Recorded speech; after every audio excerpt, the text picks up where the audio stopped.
రాజన్న సిరిసిల్ల జిల్లా గంభీరావుపేట మండలంలో కుంభవృష్టి కురుస్తోంది. ఎగువన కురుస్తున్న వర్షాలతో నర్మాల జలాశయం మత్తడి దూకుతోంది. ఆ నీరంతా వస్తూ ఉండడంతో మానేరు నది ఉధృతంగా ప్రవహిస్తోంది. నదీ ప్రవాహంలో 6 వ్యక్తులు చిక్కుకున్నారు. నాగయ్య అనే వ్యక్తి నదీ ప్రవాహంలో కొట్టుకుపోయాడు. చిక్కుకున్న మిగతా 5 కాపాడేందుకు పోలీసులు ప్రయత్నిస్తున్నారు. ఎస్డీఆర్ఎఫ్ బృందానికి సమాచారం కూడా ఇచ్చారు పోలీసులు సంఘటనా స్థలంలోనే ఉన్నారు. చిక్కుకున్న వారిని పిట్ల మహేష్, పిట్ల నరసింహులు, జంగం స్వామి, పిట్ల నరసయ్య, పిట్ల ఎల్లయ్యలుగా గుర్తించారు.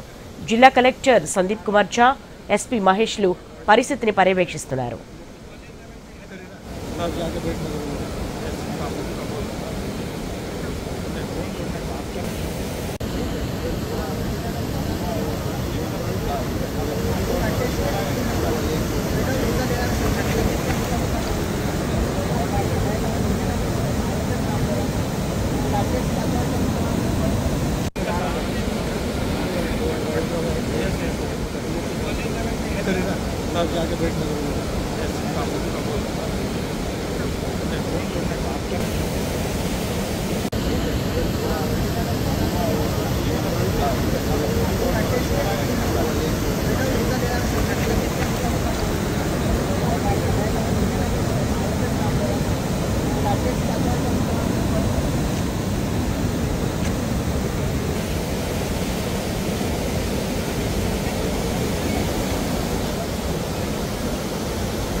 రాజన్న సిరిసిల్ల జిల్లా గంభీరావుపేట మండలంలో కుంభవృష్టి కురుస్తోంది.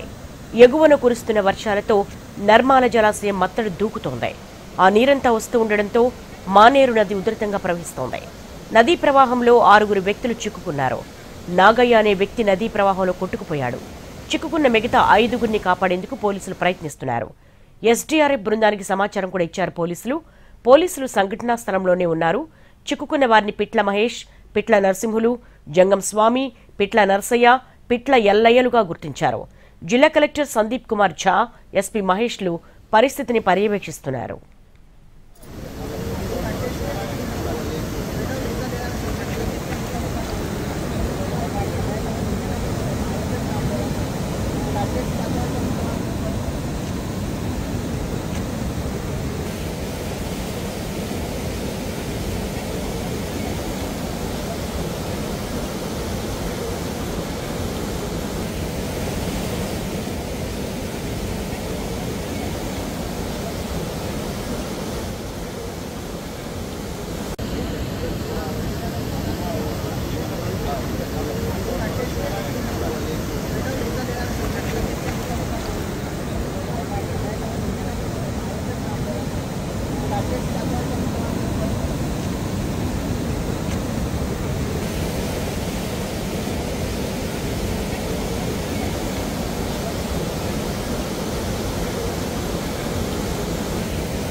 రాజన్న సిరిసిల్ల జిల్లా గంభీరావుపేట మండలంలో కుంభవృష్టి కురుస్తోంది.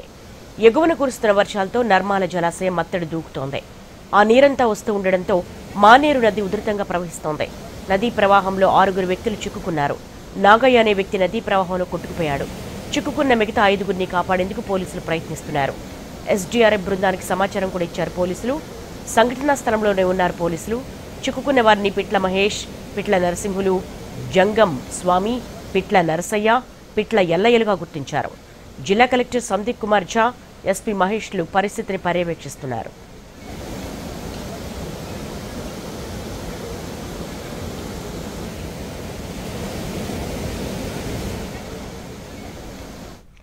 మోర్ అప్డేట్స్ భాస్కర్ అందిస్తారు.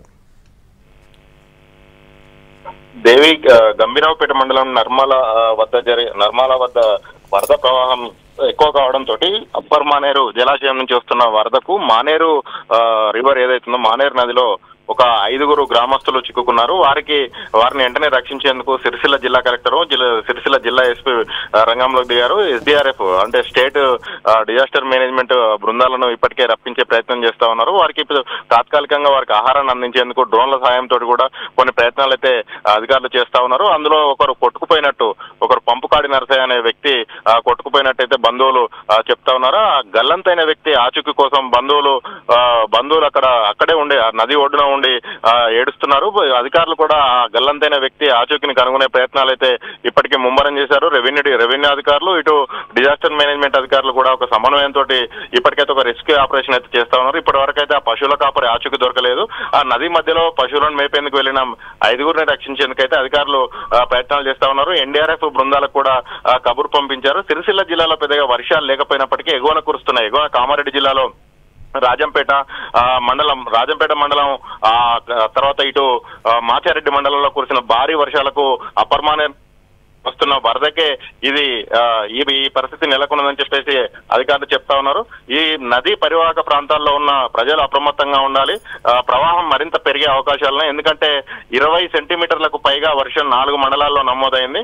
గరిష్టంగా 40 సెంటీమీటర్ల వర్షం, కనిష్టంగా 20 సెంటీమీటర్ల వర్షం కురిసింది. అంటే పరిస్థితి ఏ విధంగా ఉందో అర్థం చేసుకోవచ్చు. అంటే భారీగా వరదలు వచ్చే అవకాశాలున్నాయి కాబట్టి నదీ పరివాహక ప్రాంతాల ప్రజలు అప్రమత్తంగా ఉండాలి. పశువు కాపర్లు కానీ చేపలు పట్టేవాళ్ళు కానీ నది వైపు వెళ్ళవద్దు. దాదాపు 70,000 క్యూసెక్ల వరద వస్తుందని అధికారులు అయితే ఇప్పటికీ అంచనా వేశారు. అప్పర్ మానేరు నుంచి మధ్య మానేరు వైపు అయితే వరద మానేరు నది అయితే పరవలు తొక్కుతుందని చెప్పవచ్చు. దేవి, మరి కాసేపు ఆగితే చీకటి పడే అవకాశం ఉంటుంది. రెస్క్యూ ఆపరేషన్ ఎలా కొనసాగుతుంది? ఆల్రెడీ SDRF రంగంలోకి దిగింది. ఇప్పటికైతే ఈ నది మధ్యలో చిక్కుకున్న 5 పశువుల కాపర్లు ఎవరైతున్నారో వాళ్ళని రక్షించేందుకు SDRF వాళ్ళు బోట్ల సాయంతో కొన్ని ప్రయత్నాలు అయితే ప్రారంభించారు. వాళ్ళు గత 6 గంటలుగా అక్కడే చిక్కుకుపోవడంతో వాళ్ళకి ఆహారం అందించేందుకు డ్రోన్లను హెల్ప్ అయితే తీసుకుంటా ఉన్నారు. హెలికాప్టర్ల సాయం కూడా తీసుకోవాలని చెప్పేసి ఇప్పటికే కేంద్ర మంత్రి బండి సంజయ్ కానీ, రాష్ట్ర మంత్రి పొన్నం ప్రభాకర్ కానీ, విప్ ఆది శ్రీనివాస్ కానీ ఇప్పటికే అధికారులను ఆదేశించారు. దగ్గర ఉండి ఈ రెస్క్యూ ఆపరేషన్ ను పర్యవేక్షించేందుకు జిల్లా కలెక్టర్, జిల్లా ఎస్పీని కూడా అక్కడికి పంపించిన పరిస్థితి అయితే ఉంది. SDRF బృందాలు మరికొద్దిసేపట్లో బోట్ల సాయంతో అవతలికి అంటే వాళ్ళు ఎవరైతే పశువుల కాపర్లు చిక్కుకున్న ప్రాంతం ఉందో అక్కడికి వెళ్లేందుకైతే ప్రయత్నాలు చేస్తా ఉన్నారు. మరికొద్దిసేపట్లో వారిని చేరుకునే అవకాశాలు అయితే కనిపిస్తున్నాయి. దేవి, థ్యాంక్ యూ.